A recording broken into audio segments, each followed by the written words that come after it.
السلام علیکم رحمۃ اللہ وبرکاتہ۔ عزیز طلباء و طالبات، زیڈ کے ڈیجیٹل اسکول میں ہم آپ کا پرخلوص خیر مقدم کرتے ہیں۔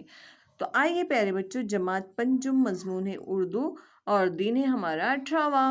تو دیکھیے پیارے بچوں، مکالمہ دیا ہوا ہے۔ دو یا دو سے زیادہ لوگوں کے درمیان ایک موضوع پر کی جانے والی گفتگو کو مکالمہ کہتے ہیں۔ استاد اور والدین دو طلباء کو سامنے بلائے اور چند مانوس مواقع کے بارے میں ان سے گفتگو اور بات چیت کریں۔ مثلاً کوئی بزرگ آپ سے کوئی کام کہے اور آپ مصروف ہو تو کس طرح جواب دیں گے؟ تو چلیے پیارے بچوں، آؤ اہلیت پیدا کریں۔ درج ذیل مکالمہ پڑوس والی عورت، خالہ اور حسان کے بچے کے درمیان ہو رہا ہے۔ عورت: حسان بیٹے، میرا ایک کام کر دو۔ حسان: ضرور خالہ جان، فرمائیے۔ عورت: یہ لو تھیلی اور پیسے، ذرا دوڑ کے برابر کی دکان سے ٹماٹر لا دو۔ حسان: معاف کیجیے خالہ جان، میں نہیں جا سکتا۔ امی علیزہ کو لے کر ڈاکٹر کے پاس گئی ہے اور مجھ سے کہا ہے کہ میں گھر ہی میں رہوں۔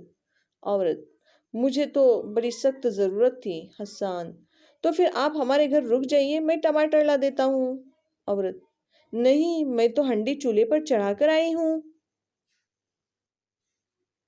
حسان: تو پھر امی کے آنے کے بعد میں آپ کو ٹماٹر لا دوں گا۔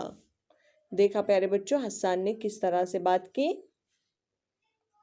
آؤ مشق کریں، یہ مکالمہ کن کے درمیان ہوا ہے؟ حسان اور خالہ کے بیچ میں۔ خالہ یعنی وہ عورت نے حسان کو تھیلی اور پیسے کیوں دیے تھے پیارے بچوں؟ ٹماٹر لانے۔ حسان نے دکان پر جانے سے منع کیوں کیا؟